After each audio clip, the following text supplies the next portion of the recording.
Hi, I'm Amanda Edwards, candidate for mayor of the city of Houston.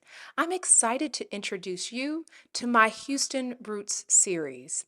This four-part series provides an intricate look into who I am and my community and family foundation.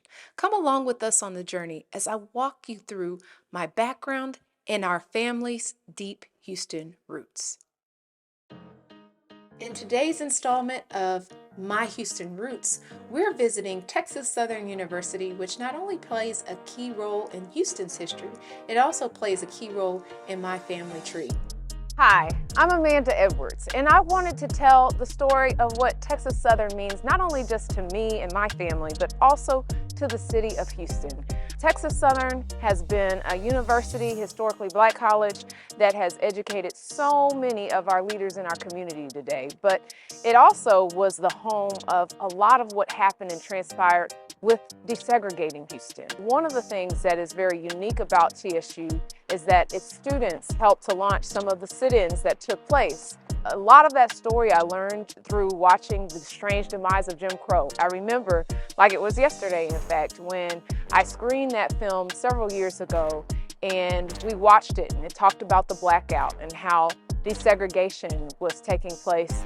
And TSU students were a part of that and leading some of that effort. So many of the students had been participating in sit-in activities, but they blacked them out through the media because they did not want that to incite any violence across the city. When I was in that screening, I'll never forget it. I was the president of Project Row Houses at the time, and my mother was there with me. And I remember her leaning over to me and telling me about the people we were learning about in the film and her knowing them from school. And I remember asking my Mom, why haven't you ever told me this story before?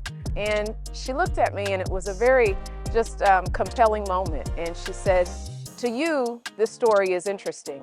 To me, the story is painful. And a lot of the times, some of the rich history that we have in our communities, often associated with trauma in our community, also gets undertold and sometimes buried. And I think that Texas Southern and its story, not just in terms of the desegregation of Houston, but also just so much of the leadership that was produced out of this great institution, has to be a story that we continue to share.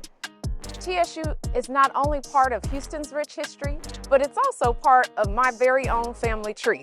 In fact, my mother and father met at Texas Southern. My dad wanted to be a pharmacist, and he came in from Lubbock, Texas, to be a part of the School of Pharmacy here. My mom wanted to be a physical therapist, so she started out at Texas Southern. She was the first in her family to graduate and go to college, both of my parents, in fact. It was an opportunity for students all across our state to come, meet people, get educated, and my parents were no different. In fact, my parents went on their very first date while here at Texas Southern. Now, I will say they didn't go on their second date because my mom was not interested, not until much later when they reunited as adults. And my dad was a pharmacist, and my mom had to go pick up a prescription for her dad. Nevertheless, TSU's got really deep roots and a lot of family trees here in our community, and ours are no different. It was just a great experience growing up here in Houston and being a part of this TSU community. So I guess you could say I'm a part of or a product of TSU.